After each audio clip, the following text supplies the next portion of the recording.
नाही, परब साहेबांचं जरी मत असलं की टावेलवर का मारलं, तरी टावेलवर मारलं किंवा कशावरही मारलं तरी ते चुकीचंच आहे, ते योग्य नाही आहे.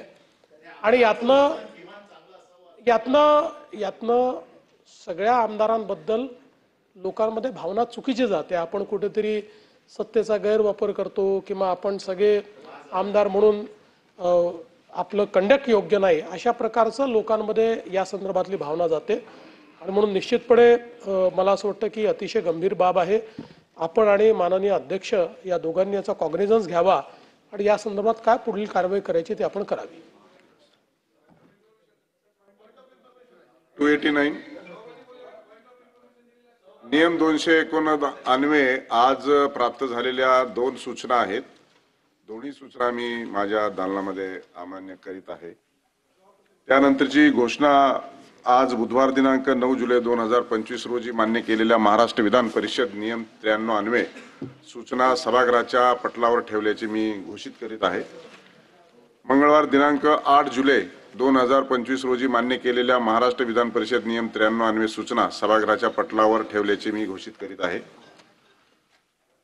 नियम 93 सचिन अहिर उपस्थित नाहीयेत. मृत व्यक्तीच्या मारहाण करणं चुकीचं, त्याने चुकीचा संदेश जातो असं मुख्यमंत्री देवेंद्र फडणवीसांनी विधानसभेत म्हटलेलं आहे. संजय गायकवाड यांनी केलेल्या मारहाणीवर फडणवीसांनी ही प्रतिक्रिया दिली आहे. मारहाण करणं चुकीचं आहे, त्याने आमदारांसंदर्भात चुकीचा संदेश जातो असं फडणवीसांनी म्हटलं. सन्माननीय परब साहेबांनी जो विषय या ठिकाणी मांडलेला आहे, खरं म्हणजे मी देखील त्याची माहिती घेतली आणि तो व्हिडिओ मी देखील स्वतः बघितलेला आहे. आणि निश्चितच अशा प्रकारचं वर्तन हे आपल्या कोणाहीकरता भूषणावं नाही. याच्याने विधिमंडळाची आणि आमदार म्हणून आपली सगळ्यांचीच प्रतिष्ठा प्रतिमा कुठेतरी कमी होते.